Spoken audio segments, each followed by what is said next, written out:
प्रणाम भैया दीदी सभी को। दीदी प्रणाम। तो कक्षा का समय हो गया है, तो आइए प्रारंभ करते हैं। तो एक बार आए गायत्री मंत्र के साथ में आज के शाम के सत्र का प्रारंभ करते हैं। ओम भूर्भुवः स्वः तत्सवितुर्वरेण्यं भर्गो देवस्य धीमहि धियो यो नः प्रचोदयात्। ओम ब्रह्मा गुरुर्विष्णु गुरुरेव महेश्वर गुरुरेव परब्रह्म तस्मै श्री गुरवे नमः। ओम अखण्डमण्डलाकारं व्याप्तं येन चराचरं तत्पदं दर्शितं येन तस्मै श्री गुरवे नमः। तस्मै श्री गुरवे नमः। तो आप सभी को प्रणाम। इस संध्याकालीन सत्र में आप सभी का भाव भरा अभिनंदन। तो आज का संध्याकालीन सत्र प्रारंभ करते हैं। तो आज का विषय है माता से वार्तालाप करने की साधना।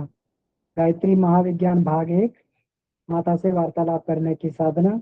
और आज का जो सार प्रस्तुतिकरण एवं वाचन है वो आदरणीय किशोरी वंदना दीदी का है। तो दीदी से निवेदन है कि दीदी कृपया आज का जो है वाचन सार प्रस्तुतिकरण प्रारंभ करेंगे। जी धन्यवाद दीदी। प्रणाम सभी को प्रणाम। जय गुरुदेव। प्रणाम दीदी। बहुत इंतजार रहता है इस दिन का कि मुझे कब मौका मिलेगा। और ऐसा हुआ कि जिस दिन मौका मिला उस दिन सारा दिन मैं अस्पताल में पेशेंट के साथ रही। फिर भी चलिए, बहुत सुंदर मार्मिक प्रसंग, माता से वार्तालाप करने की साधना। टाइटल से ही ऐसा लगता है, शीर्षक ही बताता है कितना मर्म स्पर्शी, हृदय स्पर्शी है ये वाक्य।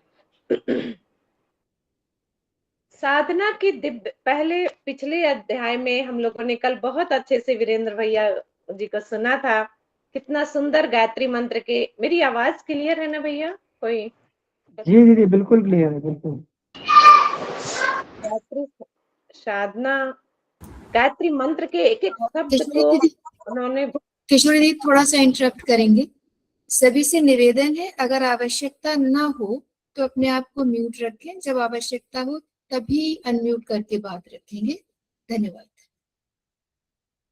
धन्यवाद जी। क्लास में बाद में सभी अपनी बात रखेंगे।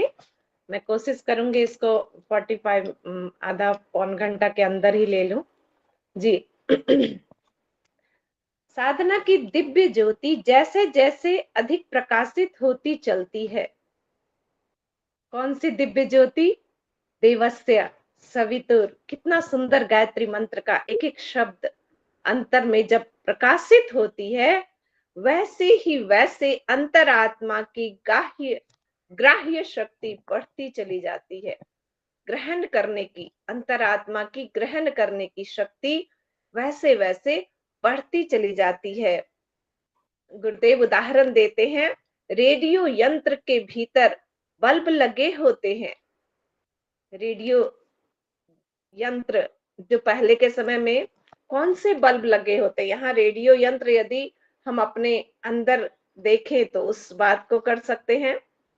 और रेडियो वाइब्रेशन पूरे वातावरण में भी है, जिसको कैच करता है ध्वनि के रूप में, संगीत के रूप में, हम लोग सब जानते हैं। और जो वाद्य यंत्र के रूप में भी होता है, जो बहुत पहले अब होता था, जब गुरुदेव थे तो उस समय रेडियो का ही प्रचार होता था। तो भीतर बल्ब लगे होते हैं। ऊपर से तो वो सिर्फ ढांचा दिख रहा है रेडियो का, लेकिन जैसे घुमाओ, कनेक्शन जोड़ो, तो वो आप कहीं धुन बज रही है, कहीं संगीत चल रहा है। तो कह रहे बिजली का संचार होने से वो जलने लगते हैं।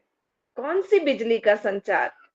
ध्यान के द्वारा जब हम अंतःकरण में उस ज्योति को जगा लेते हैं, तो वो संचार पैदा करता है बिजली की तरह पूरे शरीर में। और प्रकाश होते ही यंत्र की ध्वनि पकड़ने वाला भाग जागृत हो जाता है।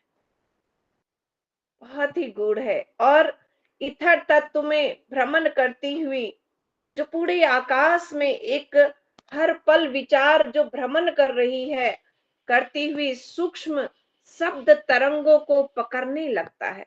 बाबूजी बार बार कहते हैं कि अपने विचार जो थॉट्स हम चलते रहते हैं वो कहीं ना कहीं दूसरे के थॉट से जब मिल जाते हैं, कहीं चल रहे हैं तो आसपास कहीं वातावरण जैसा हुआ तो उसको कैच कर लेता है, तो आनंद को कैच किया तो प्रसन्नता आ गई, है ना, और जब निगेटिव थॉट को कैच किया तो दिक्कत आ गई।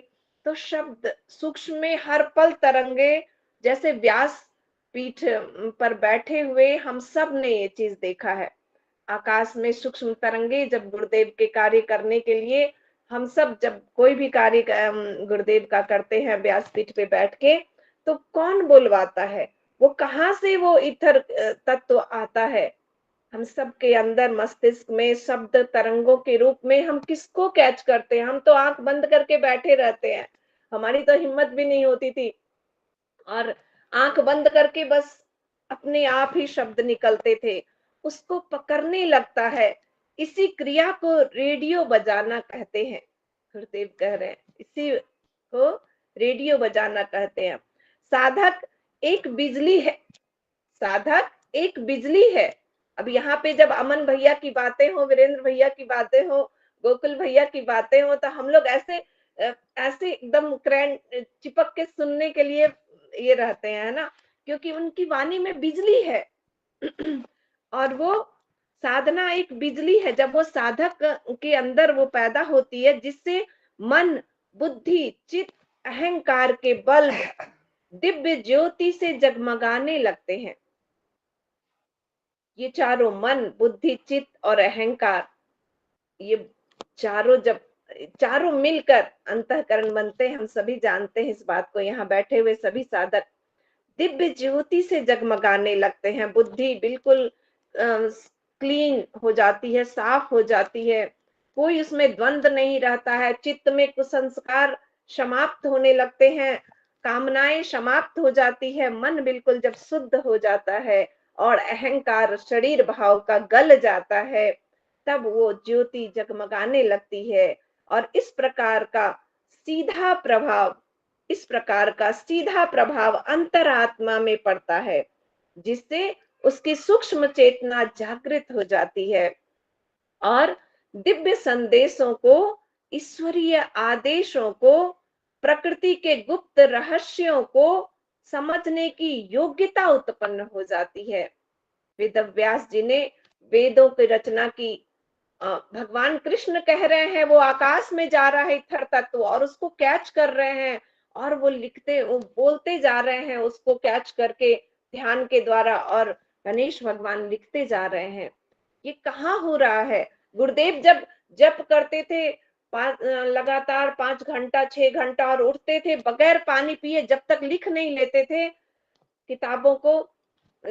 ये सब उन्हीं की देन है जो आज हम लोग यहाँ बैठ के पढ़ रहे हैं। तो वो कहाँ से आता था? वही सूक्ष्म चेतना जागृत हो जाती है और दिव्य संदेशों को संदेश मिलने लगता है, ईश्वरीय आदेशों को, प्रकृति के गुप्त रहस्यों को समझने की योग्यता उत्पन्न हो जाती है। हम लोगों की छोटी बुद्धि में कहाँ ये योग्यता थी कि इतना कठिन शब्द वगैरह समझे, इस गहराइयों को समझे। सब उनकी ही कृपा होती है। इस प्रकार साधक का अंतःकरण रेडियो का उदाहरण बन जाता है और उसके द्वारा सूक्ष्म जगत की बड़ी बड़ी रहस्यमयी बातों का प्रकटीकरण होने लगता है, जो हम कभी स्वप्न में आने लगता है। बहुत सारे यहाँ साधक पहले भी अपनी बात रख चुके हैं कि स्वप्न में हमने ऐसा देखा और वही घटित हो जाता है ना। वो उदाहरण सूक्ष्म जगत में बड़ी बड़ी रहस्यमय बातों का प्रकटीकरण अपने आप, चाहे स्वप्न में हो चाहे क्रिया के रूप में हो, वो होने लगता है। आगे लिखते हैं गुरुदेव, दर्पण जितना ही स्वच्छ निर्मल होगा उतनी ही उसमें प्रतिछाया स्पष्ट दिखाई देगी। दर्पण के सामने खड़े हो जाएं तो उधर कौन है इधर कौन है, दोनों एक जैसा ही है, बिल्कुल सेम, सेम टू सेम, कोई अंतर नहीं होता कहीं नहीं। वैसे ही प्रति छाया, यहाँ किसकी बात हो रही है, सभी समझ रहे हैं, है ना। अंतःकरण जब स्वच्छ हो जाता है, निर्मल मन जन सो मोहे पावा।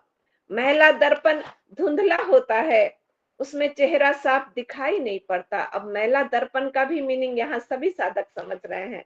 मन की कालुस्ता, कालिमा, जो ईर्ष्या द्वेष से भरा है, अहंकार से भरा हो, तो उसमें कुछ भी अपना स्व का ज्ञान नहीं रहता, भान नहीं रहता। साधना ही अंतरात्मा, साधना से अंतरात्मा निर्मल हो जाती है और उसमें देवीय तत्वों का, ईश्वरीय संकेतों का अनुभव स्पष्ट रूप से होने लगता है, होता है, स्पष्ट रूप से होता है। एक घटना अपनी है, पता नहीं बताना चाहिए या नहीं, लेकिन लग रहा है कि एकदम से मेरी माँ का 3-4 बार आंख का ऑपरेशन हुआ और लास्टली उनकी आंखें नहीं रही, कई अलग अलग बीमारियां हो गई। तो गुरुदेव के पास वो बहुत रोती थी कि मैं जब आपकी अखंड ज्योति नहीं पढ़ पाऊंगी तो मैं कैसे जीऊंगी। तो कहाँ से माँ बताती है कि दिव्य रोशनी जैसे आंखों में आया और मैं बिल्कुल पास करके अखंड ज्योति पढ़ती थी, मेरी माँ पढ़ती थी। जबकि दूर की चीजें बिल्कुल सामने खड़ा इंसान धुंधला दिखता था, लेकिन अखंड ज्योति पढ़ लेती थी माँ। तो मैं बहुत दुखी हुई कि माँ इतना काम की गुरुदेव का, और फिर ऐसा क्यों हुआ गुरुदेव। मैं एकदम हृदय के मर्म से जाकर आहत होके उनसे बात करी कि गुरुदेव ऐसा क्यों हुआ। माँ ने तो, मैंने देखा है जब से होश संभाली हूँ आपका ही काम करती रही, फिर ऐसा क्यों हुआ। तो एकदम से मुझे आभास हुआ कि जैसे माँ के मैं पिछले जन्म को देख रही हूँ कि वो एकदम गोरी सी युवा है और भेड़ चरा रही, जैसे कश्मीर वगैरह का सीन हो, वैसा मैंने आभास किया। और उसको पकड़ने के क्रम में उसकी मतलब एक भेड़ की या बकरी की कुछ आंखें चली गई और खून खून गिर रहा है। तो मैंने ये सब एकदम से, और वही मतलब मैं बता नहीं सकती। तो ये अंतःकरण में आभास होता है, पहले का रहस्य सब भली प्रकार प्रत्यक्ष हो जाता है। आगे लिखते हैं, गायत्री साधकों की मनोभूमि साफ हो जाती है। कौन से गायत्री साधक, जिसके अंदर देवस्य आ जाता है, जिसके अंदर सवितुर आ जाता है, जिसके अंदर प्रचोदयात आ जाता है, बुद्धि जो सही मार्ग पर चलने लगती है, उस साधक की जिसकी मनोभूमि साफ हो जाती है, उनमें अनेक गुप्त बातों के रहस्य अपने आप स्पष्ट होने लगते हैं। इस तथ्य को गायत्री दर्शन का वार्तालाप भी कह सकते हैं। साधक की परिपक्व अवस्था में, स्वप्न में या जागृत अवस्था में भगवती के दर्शन करने का दिव्य कानों को सौभाग्य प्राप्त होता है। कितना सुंदर है, मतलब जब उस गहराई में जाओ तो फील किया गया है इस बात को। किसी को प्रकाशमयी ज्योति के रूप में, किसी को अलौकिक देवी के रूप में, किसी को संबंधित किसी स्नेहमयी नारी के रूप में दर्शन होते हैं।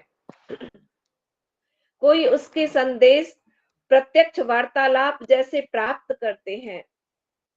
माँ जब दीक्षा लेके आई थी पहली बार शांति कुंज से, तो हम लोग बहुत छोटे थे, आके बहुत बीमार पड़ गई, बहुत बीमार हो गई। तो सब बोलने लग गए, आई है बड़ा कौन सा पता नहीं कहाँ साधु बाबा से लेके आ गई दीक्षा, और देखो क्या हाल हो गए इसके, सब ताने देते थे। माँ आके आंसू बहाती हुई रोती थी। तो एकदम माँ बोलती है कि गुरुदेव मेरे सिरहाने में आए और बोले, बेटा यहाँ ठीक नहीं होगा, तू वहां चली जा और वहां वो डॉक्टर से मिल। एकदम माँ बताती है, और फिर वहां जाते ही 10 जगह के डॉक्टर फेल हो गए और वहां एक छोटी सी दवाई काम कर गई और माँ स्वस्थ हो गई। तो ये सच्ची घटना है। यह साधक की विशेष मनोभूमि पर निर्भर करता है। हर एक को इस प्रकार के अनुभव नहीं हो सकते हैं।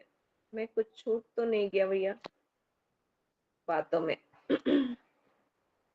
ये पैराग्राफ पूरा करते, उसमें अनेक गुप्त बातों के रहस्य अपने आप स्पष्ट होने लगते हैं। इसी तथ्य को गायत्री दर्शन का वार्तालाप भी कह सकते हैं। साधना की परिपक्व अवस्था में, स्वप्न में या जागृत अवस्था में भगवती के दर्शन करने का दिव्य कानों को सौभाग्य प्राप्त होता है। किसी भी प्रकाशमयी ज्योति के रूप में, किसी को अलौकिक देवी के रूप में, किसी को संबंधित किसी स्नेहमयी नारी के रूप में दर्शन होते हैं। कोई उसके संदेश प्रत्यक्ष वार्तालाप जैसे प्राप्त करते हैं। किसी को किसी बहाने घुमा फिरा कर बात सुनाई या समझाई गई प्रतीत होती है।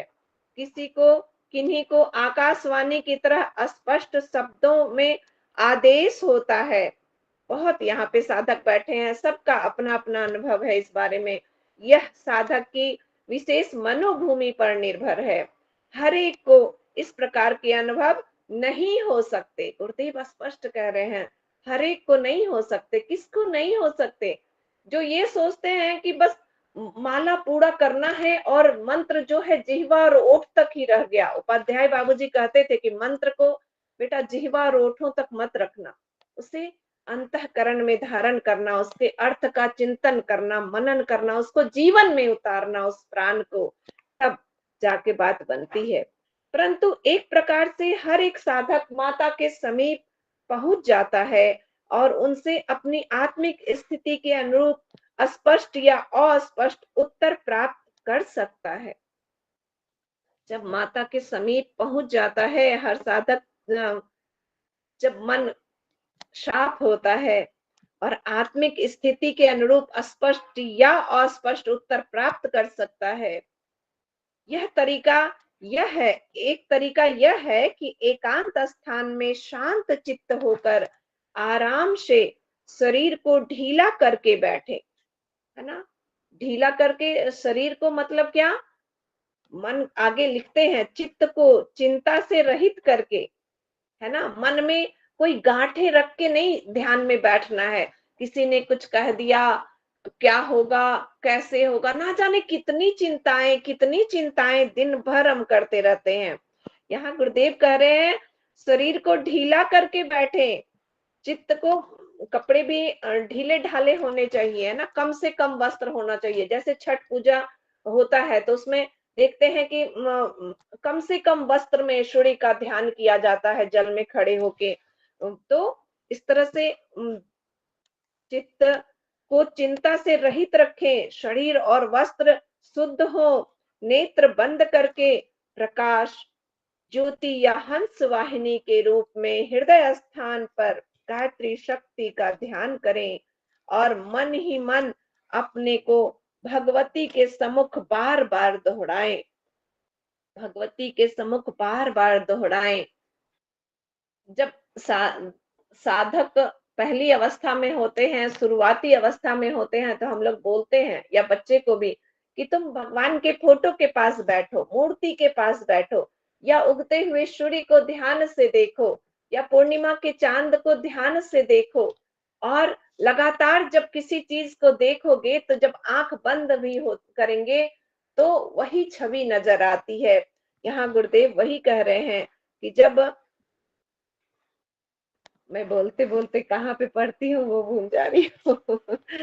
यह तरीका एकांत स्थान में शांत चित्त होकर आराम से, हाँ ये हो गया आगे।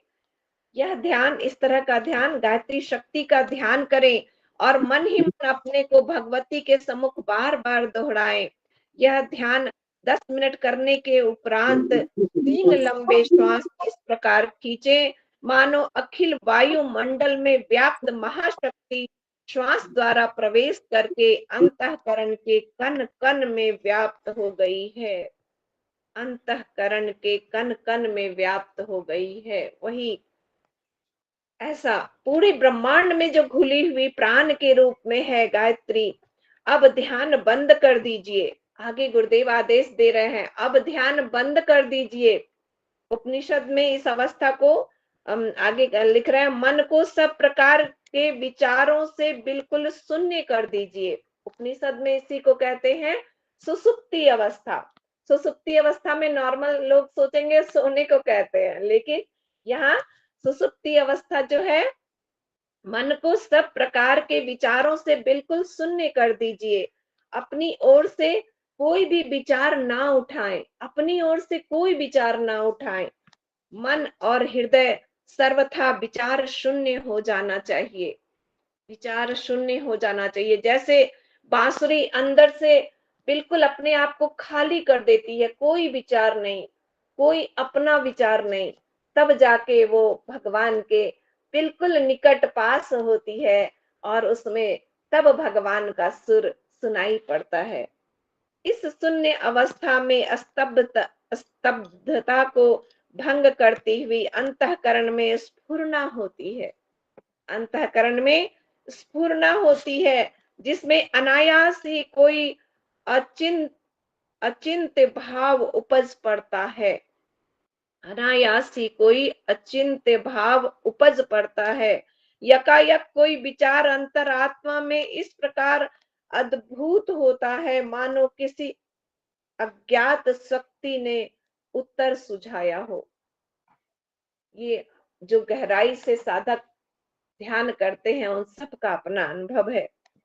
पवित्र हृदय जब उपर्युक्त साधना द्वारा और भी अधिक दिव्य पवित्रता से पूर्ण हो जाता है तो सूक्ष्म दैवी शक्ति जो व्यष्टि अंतरात्मा यानी जीव और समष्टि अंतरात्मा यानी वो परमात्मा, समष्टि परमात्मा, जीव और पुरुष, प्रकृति और पुरुष दोनों का, जीवात्मा और परमात्मा के समान रूप से व्याप्त है।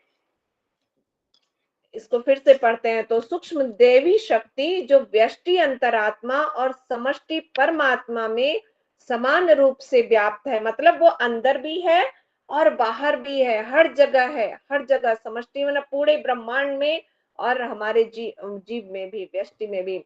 उस पवित्र हृदय पटल पर अपना कार्य करना आरंभ कर देती है और कई ऐसे प्रश्नों, संदेहों और शंकाओं का उत्तर मिल जाता है जो पहले बहुत विवादास्पद, संदेह युक्त और रहस्यमय बने हुए थे। बहुत सारे प्रश्न जब लगातार नए समझ में आए तो ध्यान में वो अपने आप उत्तर मिल जाता है। इस प्रक्रिया से भगवती वेद माता गायत्री साधक से वार्तालाप करती है। भगवती वेद माता गायत्री साधक से इस प्रकार वार्तालाप करती है कि सारे प्रश्न के उत्तर ध्यान में ही मिल जाते हैं।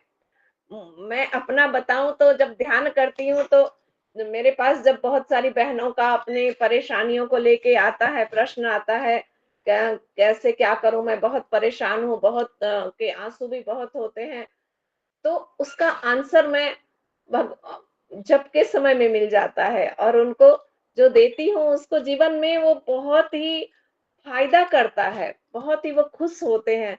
तो मुझे लगता है चलो गुरुदेव की कृपा से सब अच्छा हो रहा है। तो उस पवित्र हृदय पटल पर हाँ आगे और उसकी जिज्ञासाओं का समाधान करती हैं। माँ इस तरह से गायत्री साधक से वार्तालाप करती हैं और उसकी जिज्ञासाओं का समाधान करती हैं। यह क्रम यदि व्यवस्था पूर्वक आगे बढ़ता रहे तो आगे चलकर उस शरीर रहित दिव्य माता से उसी प्रकार वार्तालाप करना संभव हो सकता है जैसा कि जन्म देने वाली तनधारी माता से बात करना संभव और सुगम होता है। इतना स्पष्ट गुरुदेव ने लिखा है कि जब अंतःकरण शुद्ध हो, ध्यान की गहराई हो, प्रकाश हो, तो माँ से हम स्पष्ट बात कर सकते हैं। जैसे सामने बैठी, जैसे कौन करते थे तो माँ काली से बात, अभी जैसे मन में नहीं आ रहा है, मुंह में नहीं आ रहा है, वो रामकृष्ण परमहंस जी बात करते थे सामने बैठ के।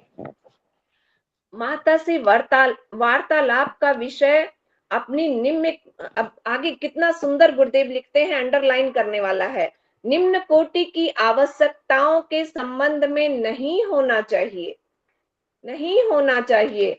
विशेषतः आर्थिक प्रश्नों का लोभी ना बनना चाहिए, क्योंकि ऐसे प्रश्नों के साथ साथ मन में स्वार्थ, सांसारिकता आदि के अन्य अनेक मलिन भाव उठ जाते हैं।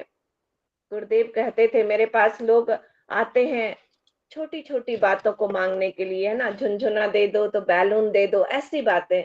बेटा नहीं हो रहा तो ये नहीं, ये चाहिए, नौकरी चाहिए, बिजनेस नहीं हो रहा है, छोटी छोटी अपने स्वार्थ के लिए। गुरुदेव कहते हैं निम्न कोटि इसको कहा, इसको निम्न कोटि का कहा, और अंतःकरण की उस पवित्रता को नष्ट कर देते हैं। मलिन भाव उठते हैं और अंतःकरण की उस पवित्रता को नष्ट कर देते हैं, जो कि माता से बात करने के संबंध में आवश्यक है, जो कि माता से बात करने के संबंध में आवश्यक है। चोरी की गई वस्तु, जमीन में गड़ा धन, तेजी मंदी, सट्टा, लॉटरी, हार जीत, आयु, संतान, स्त्री, मुकदमा, नौकरी, लाभ, हानि जैसे प्रश्नों को माध्यम बनाकर जो लोग उस दैवी शक्ति से वार्तालाप करना चाहते हैं, वे माता की दृष्टि में इस योग्य ऐसे अधिकारी नहीं समझे जाते हैं। जो स्वार्थ के लिए मांगते हैं, भौतिक चीजों के लिए मांगते हैं, माता की दृष्टि में वो अधिकारी नहीं समझे जाते, जिनके साथ उसे वार्तालाप करना चाहिए। एकदम स्पष्ट है, माता इसको अधिकारी नहीं समझती कि मैं इससे बात करूं, ये तो सिर्फ अपने लिए मांग रहा है, मेरा बेटा, मेरी बेटी, मेरा घर, मेरा परिवार, मेरी संपत्ति, मेरा धन। उससे माँ उपयुक्त नहीं समझती उसको कि मैं बात करूं। ऐसे अनाधिकारी लोगों के प्रयत्न प्रायः असफल रहते हैं। उनकी मनोभूमि में प्रायः कोई दैवी संदेह आते ही नहीं। यदि आते हैं तो वे माता के शब्द ना होकर अन्य स्रोतों के उद्भूत हुए होते हैं, अन्य स्रोतों के। इस पे अमन भैया से और थोड़ा सुनूंगी, लेकिन मुझे जो अन्य स्रोतों को समझ में आया कि माइंड में जो चित्त में जो हमारे जन्म जन्मांतरों के कुसंस्कार के भी कारण जब कुछ हावी हो जाता है, जब वो शुद्ध नहीं हुआ रहता है, तो कहीं से मुझे ऐसा किया मैं छोड़ूंगा नहीं, है ना, ये कुछ भी दिमाग में आ गया। अन्य स्रोतों के उद्भूत, इसको स्पष्ट करेंगे अमन भैया। फलस्वरूप उनकी सहायता और विश्वस्तता संदिग्ध होती है, वो विश्वास के पात्र माता के नहीं होते हैं। वर्तमान समय में यह दोष लोगों में बहुत अधिक फैल गया है। वर्तमान समय में गुरुदेव स्पष्ट कर रहे हैं, इस अर्थ युग में धन को इतना अधिक महत्व दे दिया गया है कि उसके सामने मनुष्य की आध्यात्मिक शक्तियां प्रायः कुंठित हो गई हैं। आज सबको दिख रहा है, बस दिन भर सुबह उठे, रात को घर आए, पति पत्नी दोनों कैसे कमाएं, कैसे धन लाएं, कैसे इकट्ठा करें, इसी में लगे हैं। ऐसे लोगों की दृष्टि में देवी देवताओं की पूजा और ईश्वर की उपासना का मूल्य भी यही है। यही वो सोचते हैं कि भगवान की पूजा कर लेंगे तो हमको ये मिल जाएगा, कथा करवा दीजिए, मेरा बच्चा को थोड़ा आशीर्वाद मिल जाएगा, है ना। तो इस तरह से मूल्य भी यही है कि इनके द्वारा सांसारिक वैभव संपत्ति की प्राप्ति हो। रुपये की मोहनी माया ने मनुष्यों की बुद्धि को इतना अधिक आच्छादित कर दिया है कि वे धन के लिए धर्म को बड़ी जल्दी त्यागने, बेचने को तैयार हो जाते हैं। आज सबको दिख रहा है धर्म के ठेकेदार क्या कर रहे हैं, कहने की आवश्यकता नहीं। ऐसे लोगों का यह आशा करना कि थोड़े बहुत पूजा पाठ, जप, कीर्तन या अन्य प्रकार के धार्मिक कर्मकांड से उनको अलौकिक शक्ति का आभास मिलने लगेगा या वे आवश्यकता पड़ने पर दैवी सहायता पा सकेंगे, निरर्थक है। गुरुदेव एकदम कहते हैं निरर्थक है। इस प्रकार की विशेष सुविधाओं और अनुग्रह के अधिकारी वे ही व्यक्ति हो सकते हैं जो अपना दृष्टिकोण पर्याप्त ऊंचा रखें और केवल स्वार्थ पर ही नहीं परमार्थ की ओर भी सदैव ध्यान देते रहें, सदैव ध्यान देते रहें। आगे कहते हैं, माता से वार्तालाप आध्यात्मिक, धार्मिक, आत्म कल्याणकारी, जनहितकारी, पारमार्थिक, लोकहित के प्रश्नों को लेकर करना चाहिए।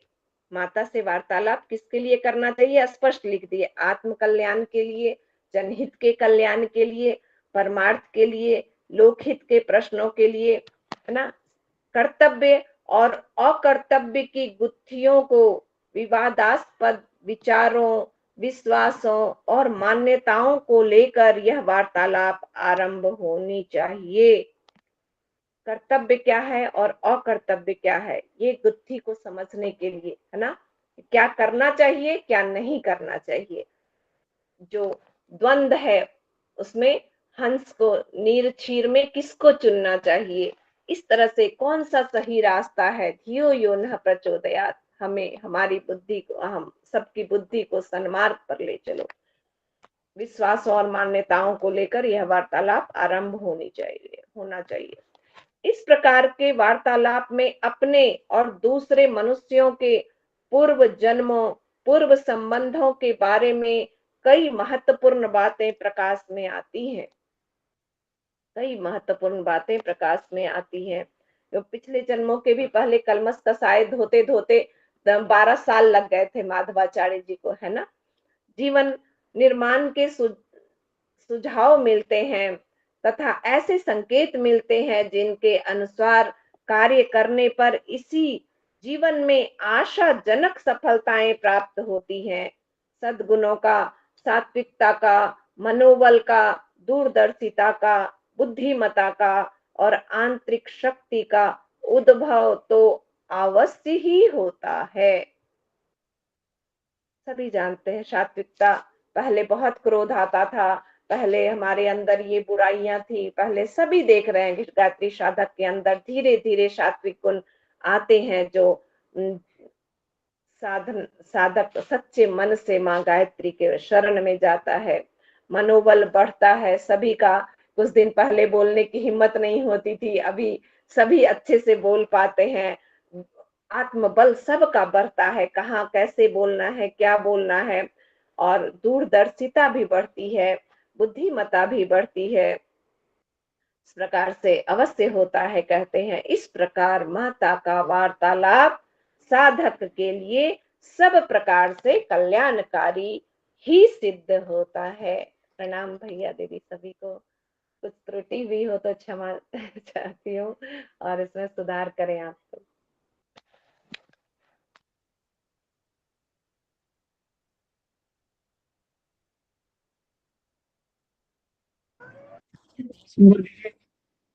बहुत बहुत आभार। अच्छा, ये चैप्टर में आपने अनुभव परक अपना जो है इसमें वाचन किया और अपने अनुभव के साथ में इसको स्पष्ट किया।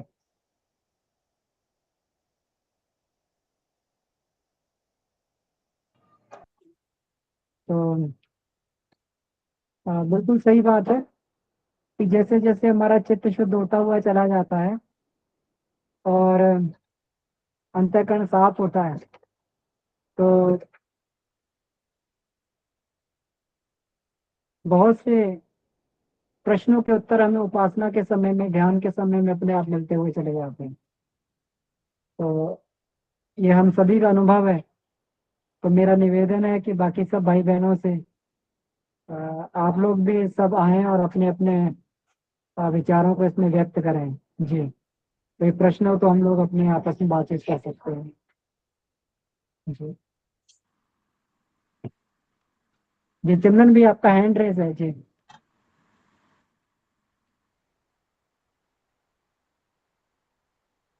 चंदन भी, आप अपने आप को अनम्यूट कर देंगे, आप कुछ पूछना चाह रहे हैं। हाँ भैया प्रणाम, सभी साधकों को प्रणाम। गायत्री साधना से जो कुछ अनुभव है भैया, उसमें से एक शेयर करता हूँ। आज का जो विषय है इस पर, और ये जो शेयर है हमारे साथ और सिर्फ गायत्री परिवार के साथ ही नहीं, हमको लगता है सभी जितने मनुष्य समुदाय है सभी के साथ होता है और कभी कभी होता है।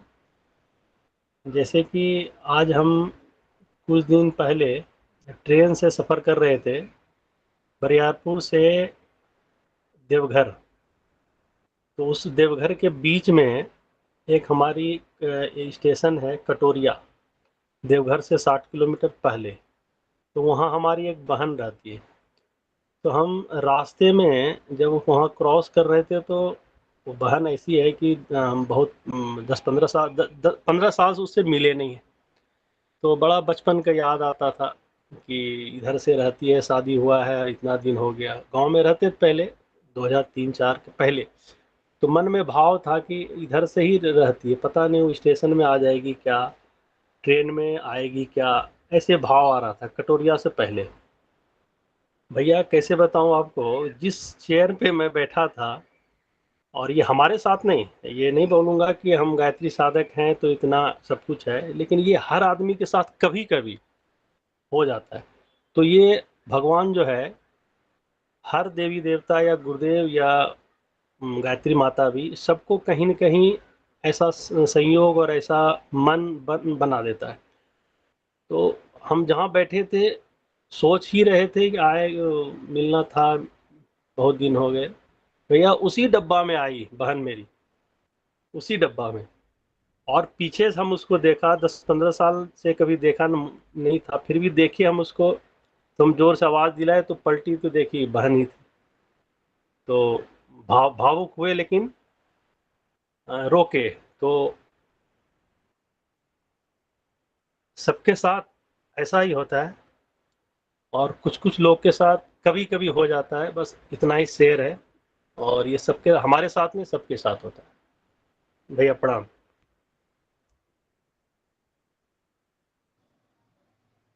जी बिल्कुल, आप सही कह रहे हैं। तो ये बिल्कुल सही बात है, अंतःकरण से जब बात निकलती है तो दूसरे के अंतःकरण तक पहुंचती है और ये बात पूरी भी होती हुई चली जाती है। जी,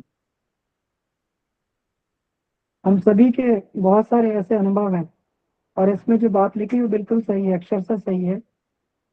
अगर प्रश्न अपनी आत्मिक प्रगति को लेके किए जाएं, अपनी सामाजिक समस्याओं को लेके किए जाएं या फिर दूसरों की समस्याओं को लेके किए जाएं, तो समाधान जरूर मिलता है। जैसे किशोरी जी अभी कह रही थी, दूसरे की बहनों के जो कोई प्रश्न आते हैं, समस्याएं रहती है, तो जब में बैठ के उसका समाधान मिल जाता है। तो ये बिल्कुल मिलता है। और लेकिन इसका भी जो है हमें प्रयोग जो है बड़ा ही इसका सोच समझ के सारी चीजों का प्रयोग करना चाहिए, क्योंकि ये भी, क्योंकि भगवती माँ है, भगवती माँ तो हमेशा जो है कि हमसे ये करने के, ये वार्तालाप करने के लिए तैयार है। लेकिन अपनी तरफ से हम जितना, क्योंकि हमारे मन में कुछ ना कुछ तो रोज ही उधेड़ बुन रहती है। तो जो प्रश्न अपने आप से सुलझ सकते हैं उनको अपने आप सुलझाएं, और जो बहुत ही गंभीर प्रश्न हो जिसमें बिल्कुल भी कोई रास्ता न दिखाई दे रहा हो, उस स्तर के प्रश्न अगर माँ से पूछें तो बिल्कुल ऐसा उत्तर मिलता है कि जिसको ये कह सके कि वो, जहाँ पर जीवन के निर्धारण की बात है, जीवन की दिशाएं जहाँ पर है, मूर्ति हो, जहाँ पर जीवन में एक नई दिशा दे दी है, ऐसे गंभीर प्रश्नों के उत्तर हमें माँ से पूछना चाहिए और उसके उत्तर जो है, बाकी तो अपनी प्रज्ञा बुद्धि से ही बहुत सारे उत्तर अपने को मिलते हुए चले जाते हैं। तो इसके लिए बहुत ज्यादा भी माँ को हर एक बात के लिए, छोटी छोटी बात के लिए परेशान नहीं करना चाहिए। जी शंभू जी भाई साहब। जी भैया प्रणाम सबको। भैया इस जीवन में साधना के रास्ते में हम लोग हैं, इसके पहले भी और अभी भी बहुत ऐसे क्षण आते हैं जहां अनुभव हो जाता है कि गुरु जी का या माता का सानिध्य मिल रहा है या आदेश मिल रहा है, मार्गदर्शन मिल रहा है, अंतरात्मा से विश्वास हो जाता है। लेकिन एक बात इसमें हम लाइन देखे हैं, ये हमारी समस्या है कि लिखे हैं, गुरु जी लिख रहे हैं कि एक तरीका है कि एकांत स्थान में शांत चित्त होकर आराम से शरीर को ढीला करके बैठे। ये तो अपने बात की ही हम लोग कर लेते हैं, शरीर और वस्त्र शुद्ध हो ये भी हो जाता है। नेत्र बंद करके प्रकाश ज्योति हंसवाणी के रूप में हृदय स्थान पर गायत्री शक्ति का ध्यान करे, यहाँ तक कुछ कुछ हो जाता है। एक बीच में एक बात आया कि चित्त को चिंता से रहित रखें, यही नहीं होता है, यही पर मार खा जाते हैं हम। उस चिंता से रहित होता ही नहीं है, वो यहाँ का बात वहाँ का बात एकदम बराबर इसमें दौड़ते रहता है, यही ख्याल नहीं होता है। हमको यही समस्या से हम लोग जूझ रहे हैं कि कैसे ठीक होगा। गुरु जी की प्रार्थना करते रहते हैं, माता से प्रार्थना करते रहते हैं। ऐसे चंदन भैया बताया है, वैसी घटना हमारे साथ जो हुई थी 1986 की बात है, देवघर की बात है। मैं जा रहा था कांवर लेकर, एक बहुत बड़ा भयानक जंगल मिलता है रास्ते में, कुछ लंबी दूरी का भी है, और वहाँ स्थिति था कि लोग शाम होते होते इधरे ठहर जाते थे, और नहीं तो फिर पार करना रात में बहुत खतरा होता था। तो हम लोग यहाँ जब पहुँचे तब तक जगह थोड़ा सा इधर भी ठहरने के लिए जो जगह था सुरक्षित नहीं था, उधर की कुछ वहाँ का वातावरण ऐसा था कि लूटपाट होता था। तो हम लोग 2-3 आदमी थे, कैसे क्या करें, इधर रहते हैं तो खतरा है, जंगल से जाते हैं तो खतरा है। अब हम लोग प्रार्थना करने लगे भगवान से, हे प्रभु, हे भोलेनाथ महाकाल, अब कैसे हम लोग पार करेंगे। देखिए ऐसी करिश्मा हुई, एक कुत्ता जो है, जो बड़ा सा कुत्ता है, वो आ गया और हम लोग आगे आगे चलने लगा, और पीछे देखता था फिर आगे चलता था, और उसी हम लोग हिम्मत आगे कि देखिए वही तो चल रहा है, और दूर चल जाता था तो पीछे देखता, हम लोग पीछे हो जाते था, रुक जाता था, जब हम नजदीक होते तो फिर चलता था। अब पार करा दिया पूरा जंगल, पार करा कर कौन जंगल था, कोई वन है जो याद नहीं हो रहा हमको, तो वो पार करा कर जब धर्मशाला के पास हम लोग चले गए, कुत्ता फिर लौट आया, जंगल की तरफ लौट आया। ये देख कर हम लोग रोमांचित हो गया कि देखिए, जो आदमी अपने हम लोग साधना में है, चाहे सेवा में है, काम लेकर जा रहे हैं, तो महाकाल की शक्ति कैसे हम लोगों को सहायता की। जीवन में बहुत सारी आती है। जी भैया, और हाँ, प्रणाम भैया। करना था ये मैं इस प्रश्न का, अच्छा भैया का जो प्रश्न है कि मन स्थिर नहीं होता, वो तो चित्त में शांति नहीं रहती है। ये एक और प्रश्न है, अन्य स्रोतों से माता के शब्द ना होकर अन्य स्रोतों से उद्भूत होते हैं, तो इसको किस तरह से परिभाषित करेंगे, अन्य स्रोत को क्या कहेंगे? जी भैया।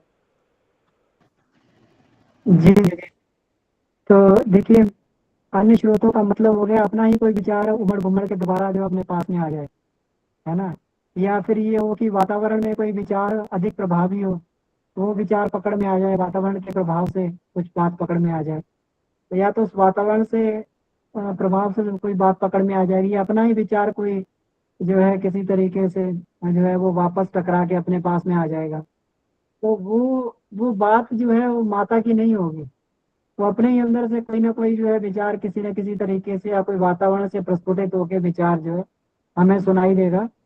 तो यही अन्य स्रोत हैं दीदी, जिसके कारण जो है व्यक्ति को लगेगा कि ये तो मुझे उत्तर मिल गया, लेकिन वो उत्तर जो है, क्योंकि ये वहां से माता की उससे उद्भूत नहीं है, तो निश्चित ही कहीं ना कहीं जो है वो सही भी नहीं होगा।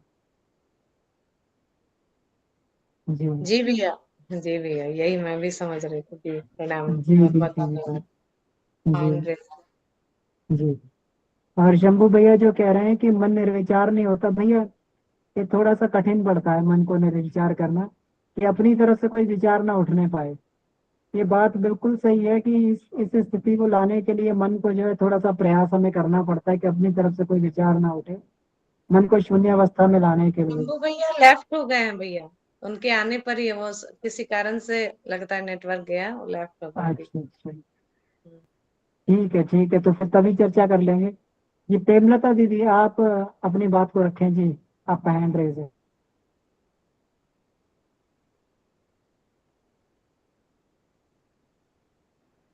प्रेमलता दीदी, आप अपने आप को अनम्यूट कर लीजिए दीदी जी।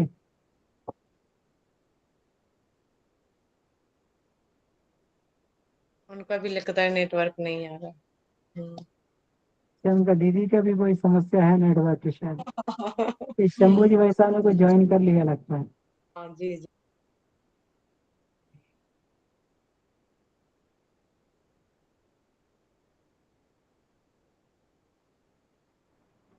तो शंभू जी भाई साहब ठीक है।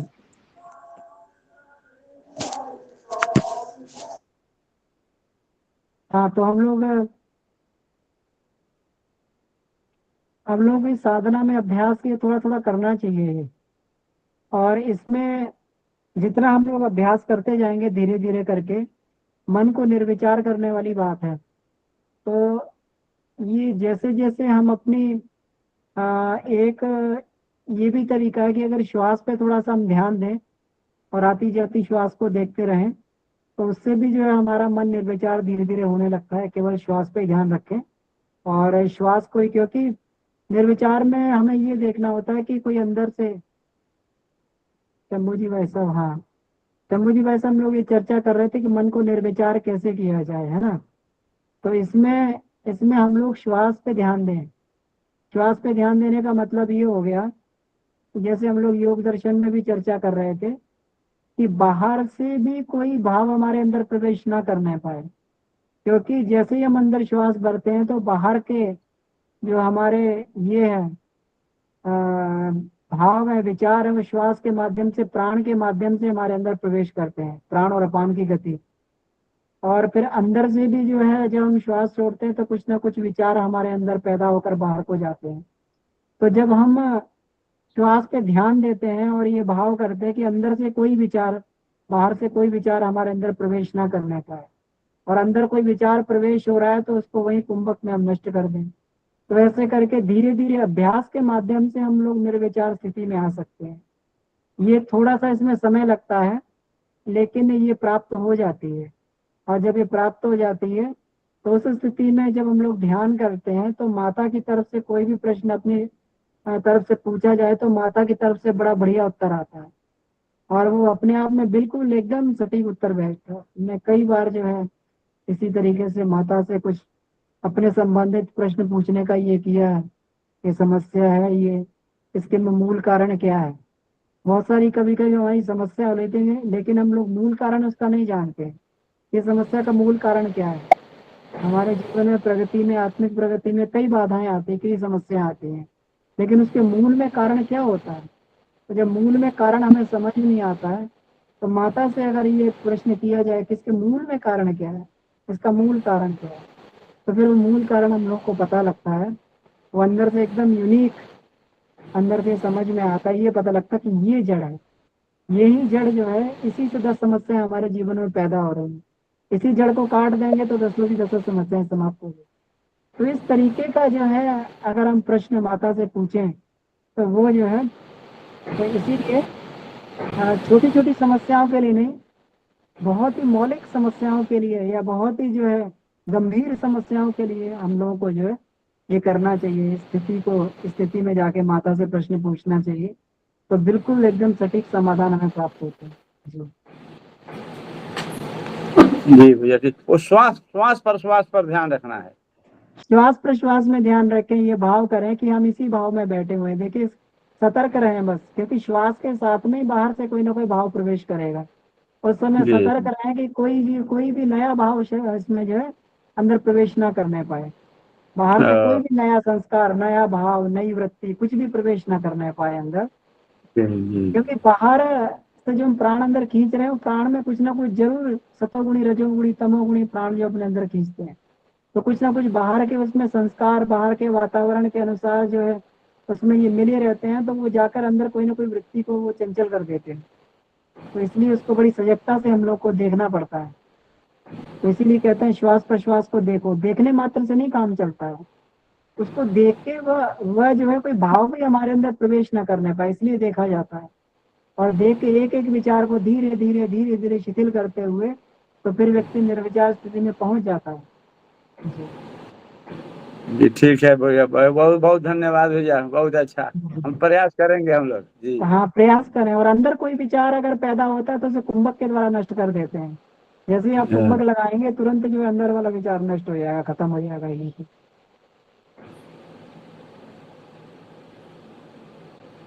अंतर कुंभक में।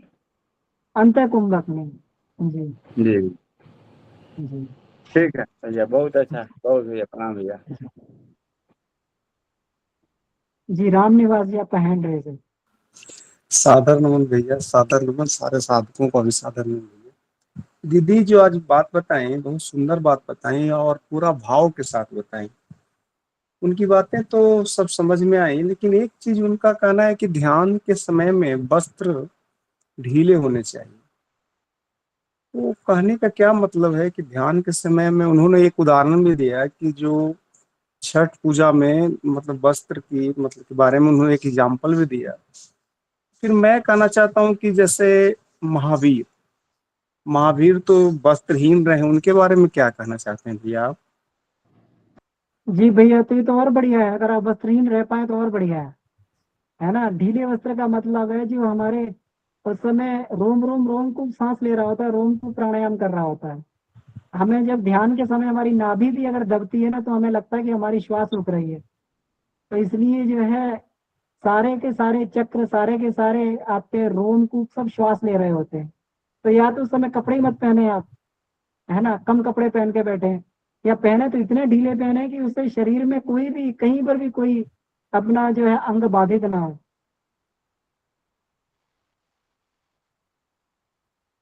जी भैया, कुछ मुझे लगता क्लियर हुआ होगा। तो एक बार महावीर के बारे में बता दीजिए भैया। महावीर तो निवस्त्र थे, तो क्या वो ध्यानस्थ थे? हाँ, तो ध्यानस्थ ही रहते थे महावीर, जो है उनका जो निर्वस्त्र रहते थे, वो अपरिग्रह भी था उनका। अपरिग्रह तब भी था कि भाई हम वस्त्र नहीं पहनेंगे। तो इसमें जो है ये जो 5 महाव्रत रहते हैं अपने, इसमें अपन जो 5 यम बोलते हैं ना, उसमें सत्य, अहिंसा, अस्तेय, ब्रह्मचर्य, अपरिग्रह। तो ये यही महाव्रत बोल जाते हैं। जैन धर्म में यही 5 महाव्रत होते हैं। तो एक अपरिग्रह रहने का भी चिन्ह है कि हम जो है कम से कम जो है इसमें संसाधनों को ग्रहण करके हम लोग चल रहे हैं। तो अभी अपरिग्रह की परिकाष्ठा है कि हम अपने वस्त्र भी उतार के हम लोग जो है सब समाप्त करके, और फिर जो कोई परिग्रह नहीं है हमारे पास में। और बाकी ध्यान करते समय तो जितना कम से कम शरीर पे वस्त्र रहे या जितने ढीले ढाले रहे, उतना ही जो ध्यान में बढ़िया रहता है। कसे हुए वस्त्र या वैसे उसे ध्यान करने में बाधा ही उत्पन्न होती है। जी जी भैया, सादर नमन भैया, धन्यवाद भैया, आपने बहुत जी सुंदर बताया। धन्यवाद। जय गुरुदेव भैया, सभी भाई बहनों को सादर प्रणाम। जी मैं थोड़ा सा मोबाइल से हट गई थी, इसी कारण मैं नहीं सुन पाई।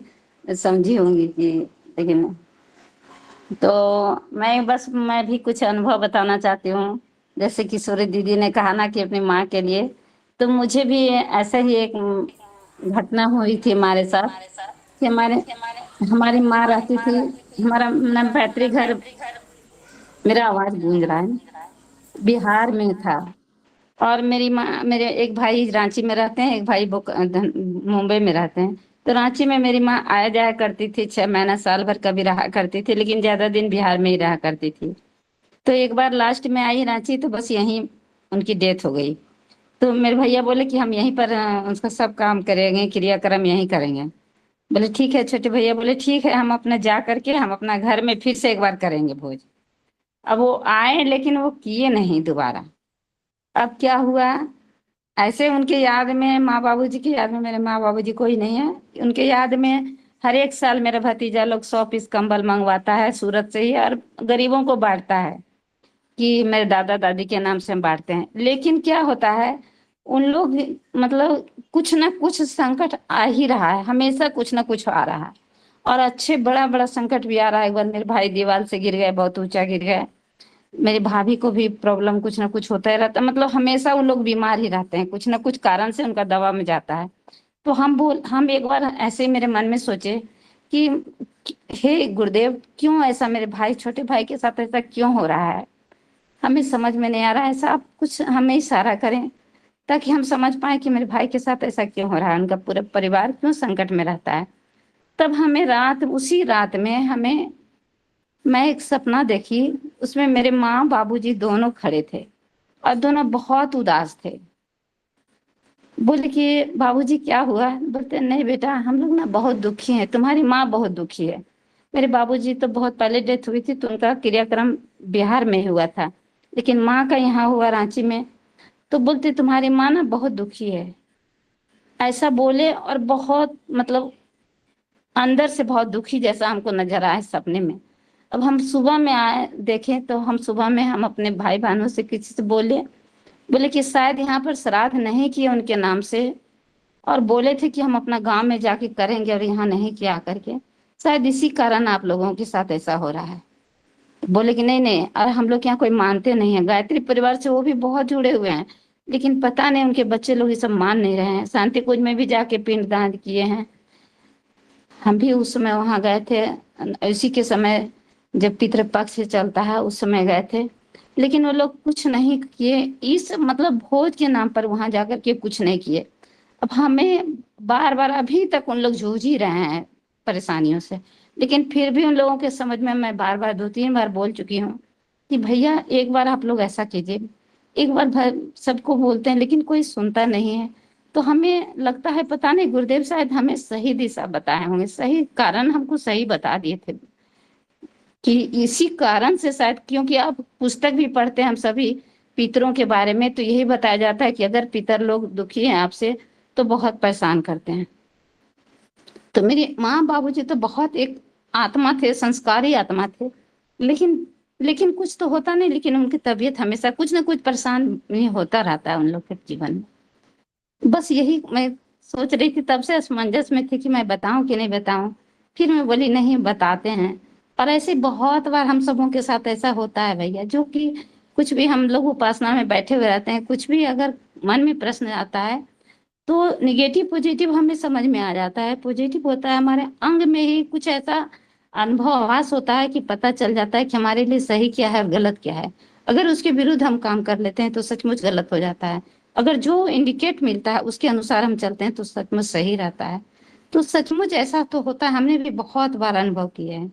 और सपने के द्वारा जिस दिन, जैसे दीदी बोली ना कि किसी और स्रोत से कैसे पता चल सकता है, तो हमें यही स्रोत से पता चला कि हम सपने में देखें और हमारे साथ ऐसा ही हुआ। हमें यही आभास हुआ और आज तक हमारे मन में यही खटक रहा है, लेकिन वो लोग सुनते नहीं है, कोई मानते ही नहीं है, हमें समझ में नहीं आता है। जी भैया बस मैं इतना ही बताते हूँ। जय गुरुदेव, तो प्रणाम उसमें ये सभी भी को, है, बहुत कोई बात नहीं अगर वो नहीं मानते हैं तो देखिए संतान सभी है, तो संतान जो अपने माँ का, चाहे वो लड़की हो चाहे लड़का हो, तो सब लोग अपने माता पिता के प्रति जो है उनके बताए उद्देश्यों को अगर पूरा नहीं कर रहे हैं, तब भी जो है पितरलोक में आत्माएं जो है ये कष्ट में रहती हैं। तो उनको जो है अगर लड़का नहीं पूरा कर तो लड़की पूरी करे, इस तरीके से भी ये किया जा सकता है। हेमलता दीदी आपका हैंड रेज है जी। जी भैया प्रणाम सभी को, हरिओम। दो बातें हमें कहनी है भैया, समय नहीं लेंगे ज्यादा। एक तो पिछले दिन जो स्वाध्याय चला था उससे संबंधित है, जो गायत्री साधना के लाभ में, तो वो तत्काल एक घटना घटित हुई है यहाँ, उसी को हम शेयर करना चाह रहे थे। कि एक दीदी है हमारी गायत्री परिवार की और बड़ी श्रद्धालु हैं, वो आंगनबाड़ी में कुछ सेविका वगैरह कुछ काम करती हैं। प्रति रविवार को वो आती हैं, दूर से आती हैं, पास के गांव में उनका घर है, लेकिन शक्तिपीठ में प्रत्येक रविवार को आती हैं हवन करने। बाई चांस संपत्ति को लेकर उनके 2 लड़के आपस में लड़ाई किए और ये संभाल नहीं पाई, और बड़ा बेटा जो दबंग पड़ रहा था वो छोटे बेटे बहू को जेल भेज दिया। तो वो बड़ी रोने लगी, काफी प्रतिदिन हमको फोन कर करके बहुत रोती थी। तो हम उनको हमेशा सांत्वना देते थे कि आप जब सुख की घड़ी रुकती नहीं है, निकल जाती है, तो दुख की घड़ी भी निकल जाएगी। आपका बच्चा सच्चा होगा, निकल जाएगा। ग्रह है, ग्रह की चाल में फंसा है।